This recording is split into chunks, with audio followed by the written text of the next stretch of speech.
सुबह की हल्की धूप झोपड़ी के टूटे छप्पर से छन छन कर भीतर आ रही थी। मिट्टी की दीवारों से टिकी छोटी सी रसोई में रमेश की पत्नी लक्ष्मी लकड़ी के चूल्हे में आग जलाने की कोशिश कर रही थी। पास ही कोने में पुरानी चारपाई पर रमेश की बीमार मां कराह रही थी।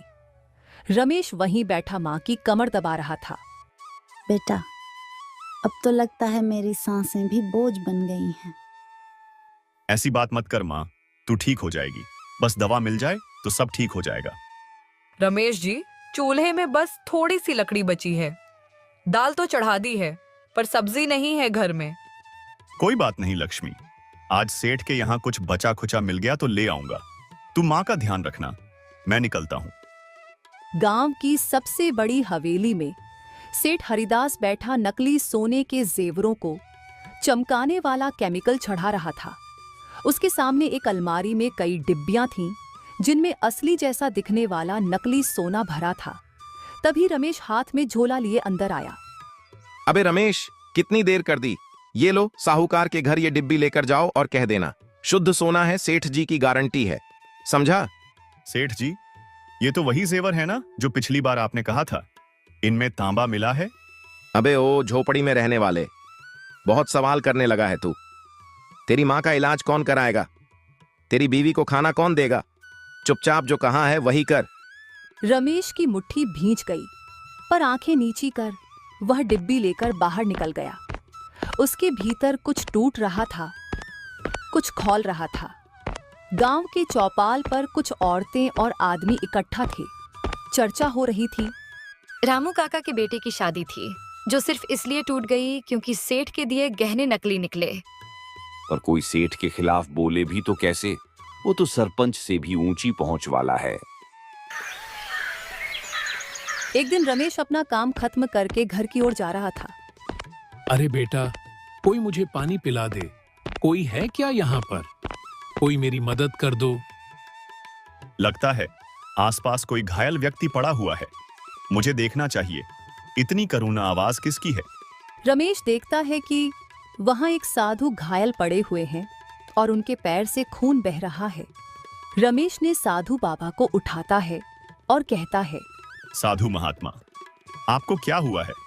आपके पैर से तो बहुत खून बह रहा है। आपको यह चोट कैसे लगी? इस बूढ़े साधु की मदद करो। बेटा, अब मैं बूढ़ा हो गया हूँ, ठीक से चल नहीं पाता हूँ।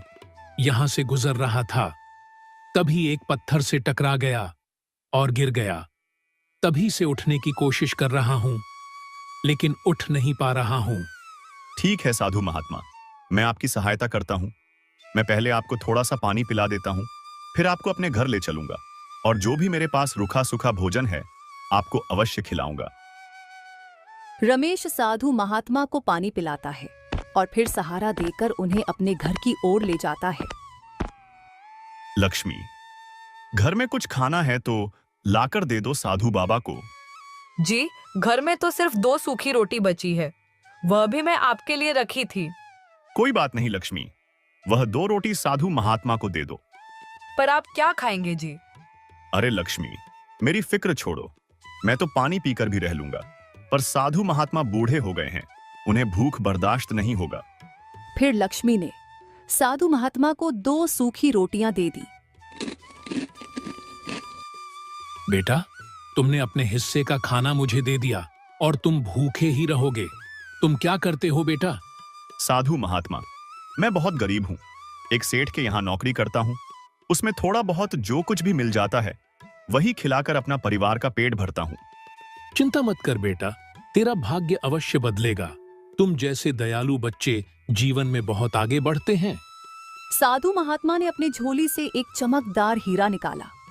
वह चमकदार हीरा देखकर रमेश की आंखें चकाचौंध हो गई। ये देखो, इसे कोई साधारण हीरा मत समझना। ये देखने में बिल्कुल छोटा है, लेकिन ये बहुत काम का चीज है। इसे अपने पास रखो। साधु महात्मा, मैं भला इस हीरे का क्या करूंगा? मुझे तो बस अपने परिवार के लिए 2 वक्त की भोजन चाहिए, मैं उसमें ही प्रसन्न हूं। बेटा, इस हीरे को जमीन में दबा देना और देखना कुछ दिनों में हीरों से लदा हुआ एक सुंदर सा पेड़ उग जाएगा। फिर तुम इन हीरो का व्यापार भी कर सकते हो। क्या सचमुच महात्मा? ऐसा संभव है? मैं आज तक हीरे का पेड़ के बारे में नहीं सुना। बेटा, तुमने मुझे भोजन खिलाया, मेरी सहायता की, इसीलिए मैं तुम्हें आशीर्वाद के रूप में यह हीरे का नन्हा बीज देता हूं। निश्चय ही यह तुम्हारे बहुत काम आएंगी।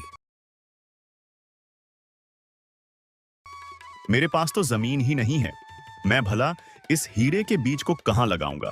अगर कहीं इधर उधर लगाया तो लोग इस पेड़ को नोच लेंगे। तभी रमेश को एक योजना सूझी। रमेश अगले दिन जब काम पर गया तब उसने सेठ से अपने मन की बात कही। सेठ जी, मुझे आपसे कुछ जरूरी बात करनी है, आप एक बार मेरी बात सुन लीजिए। देखो, अगर तुम मुझसे पैसे मांगने आए हो तो भूल जाओ, क्योंकि महीना खत्म होने से पहले मैं तुम्हें 1 रुपया नहीं दूंगा।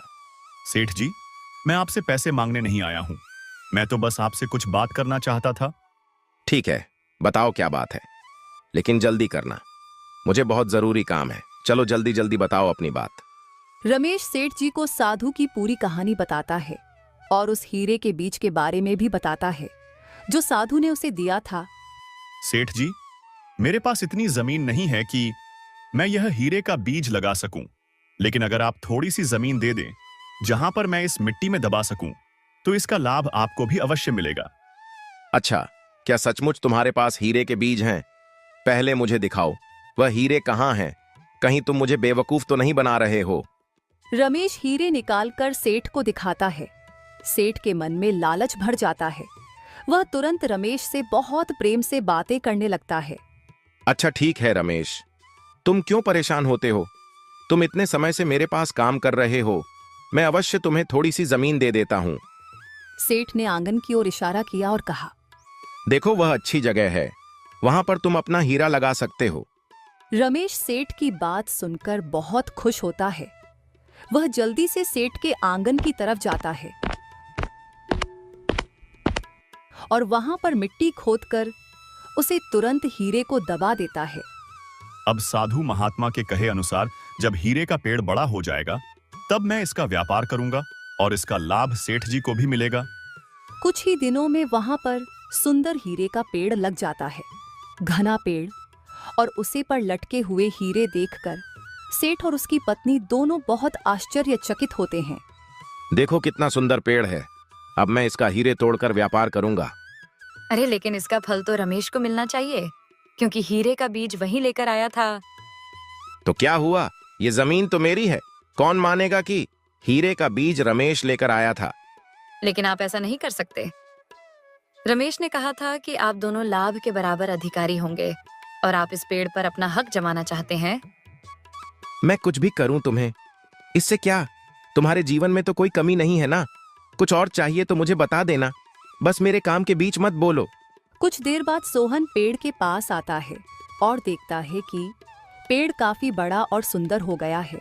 उस पर हीरे लगे हुए हैं। अरे वाह, ये पेड़ तो इतना सुंदर हो गया है और इस पर हीरे भी लग गए हैं। एक हीरे तोड़कर देखता हूं। तभी वहां पर सेठ आ जाता है।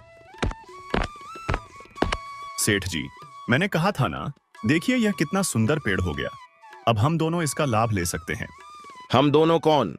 यह पेड़ मेरे आंगन में है, इसलिए इस पर केवल मेरा अधिकार है। तू निकल जा यहां से। सेठ जी, ये आप कैसे बातें कर रहे हैं? मैं तो आपको सब कुछ बता था कि कैसे मैं हीरे के बीजों को साधु की मदद करके प्राप्त किया था। दुष्ट अपने मालिक को उल्टा जवाब देता है। रुक जा, मैं तुझे अभी बताता हूं। मुझे क्षमा कर दीजिए सेठ जी, मुझे कुछ नहीं चाहिए, मुझे छोड़ दीजिए सेठ जी। बेचारा रमेश वहां से रोता बिलखता हुआ वापस चला जाता है और घर जाकर खूब रोता है। अरे दुनिया में ऐसे भी लोग होते हैं क्या? मैं तो पूरा लाभ सेठ जी के साथ बांटने की बात करता था, फिर सेठ जी ने अकेले ही पेड़ पर अधिकार जमा लिया। अब तो मेरी नौकरी भी चली गई, अब तो मैं कैसे अपने परिवार का पेट भर सकूंगा? रमेश को इस बात से बहुत दुख पहुंचा। वह उदास मन से एक जंगल की ओर चल पड़ता है। जब वह जंगल के बीचों बीच पहुंचता है तब वह देखता है कि साधु महाराज वहां पर बैठे हुए हैं। ये देखकर रमेश थोड़ा आश्चर्य में पड़ जाता है कि वही साधु महात्मा यहाँ फिर मुझे मिल गए। रमेश बेटा, तुम यहाँ इस प्रकार भटक रहे हो, साधु महात्मा, मेरे साथ अन्याय हुआ है। घबराओ मत, मुझे पूरी बात बताओ। और मैं तो तुम्हें हीरे का बीज दिए थे, फिर तुम इस प्रकार क्यों भटक रहे हो? आखिर तुम्हारे साथ क्या हुआ है? रमेश ने साधु को पूरी बात बताता है और सेठ के अत्याचार के बारे में भी बताता है। तुम चिंता मत करो, उस धोखाबाज सेठ को उसके कर्मों का दंड अवश्य मिलेगा। उधर सेठ हीरे की मोतियों के पेड़ से खूब सारा धन कमाता है। वह प्रतिदिन मोती तोड़ता है और बाजार में ले जाकर अच्छे दामों में बेच देता है। हाँ, अब तो मैं अच्छा खासा धनवान हो गया हूँ। मेरे पास किसी चीज की कमी नहीं है। ये सब कुछ इस हीरे के पेड़ के कारण हुआ है। राजमहल में राजा अपनी रानी के साथ बैठे थे। रानी का चेहरा उदास था। प्रिय, क्या बात है? आज तुम्हारी मुस्कान खो गई है। महाराज, मुझे अब पुराने गहनों में आनंद नहीं आता। मैं चाहती हूँ हीरे का हार जो सबसे अलग हो, जो कोई न पहन पाया हो, वैसा हार चाहिए। तो फिर ऐसा ही होगा, पर ऐसा हार मिलेगा कहाँ? उसी समय नगर सेवक आकर सूचना देता है। महाराज, मुझे गांव के बाजार से एक महत्वपूर्ण सूचना मिली है। लोग कह रहे हैं कि इस गांव में सेठ हरिदास नाम का एक व्यापारी है जो हाल ही में बेहद अद्भुत हीरे बेचने लगा है। सभी उसकी तारीफ कर रहे हैं। कह रहे हैं उसने इतने सुंदर और शुद्ध हीरे बनाए हैं कि वैसा पहले कभी नहीं देखा गया।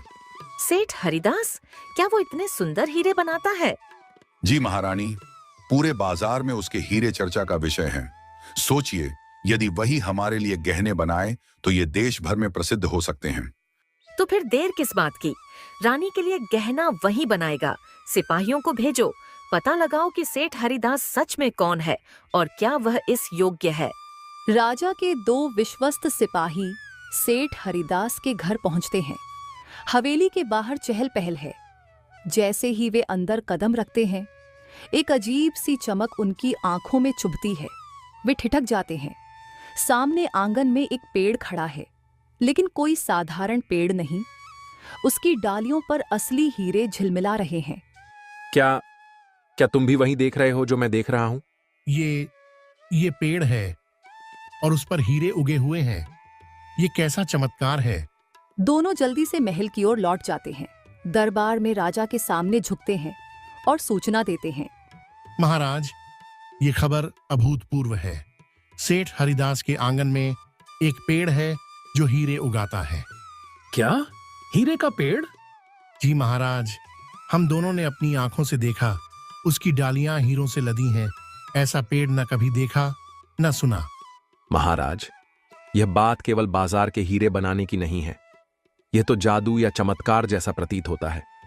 हमें तुरंत वहां चलना चाहिए। महाराज, आपको देर नहीं करनी चाहिए। अब तुरंत जाइए और सेठ के घर पर अपना अधिकार कर लीजिए। आप राजा हैं, भला आपको कौन रोक सकता है। राजा कुछ सैनिकों को लेकर सेठ के घर जाते हैं। इस दुष्ट सेठ को कैद कर लो और इस महल लेकर चलो। हमारा राज्य में यह अमूल्य खजाना है और इसने इस विषय में हमें कुछ नहीं बताया। इस कारण इसे बहुत बड़ा दंड मिलेगा। महाराज, ऐसा मत कीजिए। इसमें सेठ जी की कोई गलती नहीं है। इस पेड़ का बीज तो हमारा नौकर लेकर आया था। तो क्या हुआ? इस सेठ का यह कर्तव्य था हमें इस हीरे के पेड़ के बारे में बताएं, लेकिन इसने ऐसा नहीं किया। इस कारण हमें इसे कारोबार में डाल देना होगा। राजा सेठ को लेकर महल चले जाते हैं। सेठ को कारावास में बंद कर दिया जाता है। उधर मेहनत करते करते रमेश को राजा के दरबार में नौकरी मिल जाती है। वह महल में सैनिक बन जाता है। रमेश, आज तुम्हें कैदियों के पास जाना है। तुम्हें दिन भर उनकी निगरानी करनी है। ध्यान रहे, इस कार्य में कोई भूल नहीं होनी चाहिए। तुम नए हो, इसलिए तुम्हें समझा देता हूँ। मैं अपना कार्य बहुत अच्छी तरह से करूंगा। मुझे कोई भूल नहीं होगी। सैनिक रमेश कारावास की ओर जाता है। वह देखता है कि सेठ वहां पर अंदर कैद है और रो रहे हैं। अरे रमेश, तुम्हें राजा के यहाँ नौकरी मिल गई? जी सेठ जी, लेकिन आप कारावास के अंदर क्या कर रहे हैं? आपने ऐसा क्या किया कि राजा ने आपको इस प्रकार कैद कर लिया? अरे रमेश, अब तुझे क्या ही बताऊं। शायद यह मेरे कर्मों का दंड है। मैं तुम्हारे साथ जो अन्याय किया, यह उसी की सजा है। सेठ रमेश को पूरी बात बता देता है। रमेश, अब मुझे तुम पर ही आशा है। तुम ही मुझे बचा सकते हो। एक बार मेरी ओर से राजा से बात करके देखो। नहीं नहीं सेठ जी, मेरी यहां नई नई नौकरी लगी है। मैं अगर राजा से बात करने जाऊंगा तो मुझे समस्या हो सकती है। इस प्रकार रमेश कई दिनों तक सेठ की बात को टाल रहा होता है, लेकिन आखिरकार सेठ अपने आंसुओं से रमेश को मना लेता है। ठीक है सेठ जी, आप चिंता मत कीजिए। मैं राजा से बात करूंगा और कहूंगा कि वह आपको छोड़ दे। तुम्हारा बहुत बहुत धन्यवाद रमेश। तुम देखना, मैं यहां से बाहर आऊंगा और अपना सब कुछ तुम्हें दे दूंगा। तुम बिल्कुल चिंता मत करो रमेश। तब तुम्हें राजा की नौकरी भी नहीं करनी पड़ेगी। रमेश राजा के पास जाता है और राजा से सेठ को छोड़ने की बात करता है। महाराज, सेठ जी के आंगन में वह पेड़ मैंने लगाया था। दरअसल मैंने उसे एक साधु से प्राप्त किया था। सेठ जी का इसमें कोई दोष नहीं है। आप उन्हें स्वतंत्र कर दीजिए। अच्छा तो तुम ही हो वह जो हीरे के बीच लेकर आया था। सेठ ने तुम्हारे बारे में हमें बहुत सी बातें बताई हैं। सैनिकों, जाओ सेठ को कारावास से बाहर लेकर आओ। सैनिकों ने सेठ को कारावास से बाहर लेकर आता है। लगता है रमेश ने मुझे बचा ही लिया। महाराज, मैं तो आपसे पहले दिन से ही कह रहा था कि हीरे के बीच मेरे नहीं थे, वह तो एक रमेश के थे। और अब मुझे उम्मीद है कि उसके पास और भी जादू बीज पड़े होंगे। सेठ जी, यह आप कैसी बातें कर रहे हैं? आप मुझे क्यों राजा से दंड करवाना चाहते हैं? अरे चुप हो जा। तेरे जादू टोने के कारण न जाने मुझे निर्दोष को कितने दिनों तक कारावास की सजा मिली। अब तो तुझे राजा को ही जवाब देना होगा। क्या यह सेठ सच कह रहा है? क्या तुम्हारे पास और भी जादुई बीज हैं? जल्दी हमें बताओ। नहीं महाराज, यह सेठ मुझे फंसा रहा है। मेरे पास अन्य कोई वस्तु नहीं है। अगर होता तो मैं साधारण सैनिक की नौकरी क्यों करता? महाराज, यह आपको मूर्ख बना रहा है। आप इसे जेल में डाल दीजिए। कुछ दिनों तक वहां रहेगा। फिर इसके पास जितने भी जादुई वस्तु है, यह आपको सब कुछ दे देगा। यह आपने ठीक नहीं किया सेठ जी। आपने मुझे दोबारा धोखा दिया। आपको अपने कर्मों का दंड अवश्य मिलेगा। रमेश की बात सुनकर सेठ बहुत हंसता है। महाराज, आपकी आज्ञा हो तो मैं यहां से जाऊं। आप चिंता मत कीजिए। मैं प्रतिदिन आपके लिए बहुत सारे हीरे लेकर आऊंगा। बदले में मुझे आपसे कुछ नहीं चाहिए। यह अच्छी बात है। अब तुम जा सकते हो, लेकिन ध्यान रहे, उसे पेड़ पर जितने भी हीरे उगेंगे उसे पर हमारा अधिकार है। तुम प्रतिदिन सरे हीरे लेकर हमारे पास आओगे। जी महाराज। सेठ स्वतंत्र होकर अपने घर जाता है। तुम आ गए क्या? तुम्हारा दंड समाप्त हो गया? राजा ने तुम्हें कैसे छोड़ दिया? तो तुम क्या चाहती हो? मैं पूरा जीवन जेल में बिताऊं और तुम यहाँ मजे में रहो? कैसे बातें करते हो भला? किसी पत्नी को अच्छा लगेगा कि उसका पति जेल में है? सेठ राजा और रानी पर बहुत गुस्सा आता है। उसे अपना अपमान का बदला लेने की अब योजना बनाता है। दुष्ट राजा ने मुझे बहुत दिनों तक जेल में रखा है। उसने मेरा बहुत अपमान किया है। मैं उसे नहीं छोड़ूंगा। अपने अपमान का बदला मैं लेकर ही रहूंगा। सेठ ने उस हीरे के पेड़ के पास जाता है। राजा ने इस हीरे के पेड़ के कारण मेरा बहुत अपमान किया है। अब इन्हीं मोतियों के कारण राजा को बहुत कुछ सहना पड़ेगा। सेठ घर से निकलकर जंगल की ओर जाता है और एक तांत्रिक से मिलता है। मित्र, ऐसी योजना बनाओ कि राजा और रानी फिर कभी किसी का अपमान ना कर सके। मैंने बहुत समय अपना कारावास में बिताया है, केवल उस घमंडी रानी के कारण। तुम चिंता मत करो, तुम्हारा अपमान मेरा अपमान है। लेकिन एक समस्या है मित्र। बताओ क्या समस्या है? हम राजा और रानी पर सीधे वार नहीं कर सकते। हमें गुप्त योजना बनानी होगी। सेठ और तांत्रिक मिलकर गुप्त योजना बनाते हैं। तांत्रिक सेठ को एक लोटे में जल देता है। मित्र, तुम अपने अपमान का प्रतिशोध लेना चाहते हो तो तुम्हें यह बलिदान देना होगा, जैसा मैंने कहा। तुम बिल्कुल वैसा ही करना। सेठ तांत्रिक के दिए हुए जल को ले जाकर उसे हीरे वाले पेड़ में डाल देता है। अगले दिन राजा के सैनिक आते हैं। सेठ उन्हें बहुत सारे हीरे देता है। अपना सामान बांध लो, अब हम इस नगर में नहीं रहेंगे। ऐसा क्यों कहते हो जी? मैं अपना घर छोड़कर कहीं नहीं जाऊंगी। अरे मूर्ख, तुम कभी कोई मेरी बात क्यों नहीं मानती? जल्दी से अपना सामान बांधो, क्योंकि हम यहाँ अधिक समय नहीं रह सकते। सेठ और उसकी पत्नी अपना सामान बांधते हैं और चुपके से वहां से निकल जाते हैं। उधर राजा के सैनिक हीरे लेकर राजा के पास पहुंचते हैं। रानी उन मोतियों से सुंदर हार बनवाती है। अरे वाह रानी, इस बार तो आपने इस हीरे से बहुत सुंदर हार बनवाया है। यह तो आप पर बहुत ही अच्छा लगेगा। जरा इसे पहन कर दिखाइए। रानी हार पहनती है, तभी राजा चिल्लाने लगता है, क्योंकि हार पहनते ही रानी पत्थर की हो जाती है। राजा की चीख पुकार सुनकर सभी कोई वहां आ जाते हैं। ये क्या महाराज, रानी तो मूर्ति बन गई। ऐसे कैसे हो सकता है? रानी तो हीरे का हार कितनी बार पहन चुकी है, लेकिन आज जो उन्होंने हार पहना तो पत्थर की हो गई। राजा बहुत सारे तांत्रिक और ज्योतिषियों को बुलाता है। क्या आप लोग के पास कोई उपाय है जिससे रानी पहले की तरह हो जाए? आपके मुंह मांगे कीमत मिल जाएगी। बस आप लोग महारानी को ठीक कर दीजिए। महाराज, मैंने सारे उपाय करके देख लिया, लेकिन महारानी पर किए हुए जादू का तोड़ हमारे पास नहीं है। महाराज, आपके इस कारावास में रमेश नाम का निर्दोष व्यक्ति दंड पा रहा है। मेरी यह इच्छा है कि आप उसे अभी छोड़ दें। मैं महारानी पर अपनी विद्या का प्रयोग करके उन्हें ठीक कर दूंगा। महाराज, उसने हीरे का बीज अपने दयालुकता से प्राप्त किए थे। जब उसने मेरी सहायता की थी, तब मैं उसे आशीर्वाद के रूप में दिया था। राजा ने अपने मंत्रियों से कहकर रमेश को जेल से निकाल देता है और सेठ को तलाश करके जेल में डालने कह देता है। हमें क्षमा कर दो रमेश, हम तुम जैसे निर्दोष को दंड दिया और इसी कारण आज रानी का यह हाल हुआ। महाराज, यह अभिमंत्रित जल है। आप इसे महारानी की मूर्ति के ऊपर डाल दीजिए। महारानी पर किया गया सारा जादू समाप्त हो जाएगा। साधु महात्मा के दिए हुए आमंत्रित जल महारानी के ऊपर डालते ही महारानी वापस ठीक हो जाती है। फिर रमेश खुशी खुशी अपना घर चला जाता है और इधर सेठ को उसके कर्मों का फल मिलता है।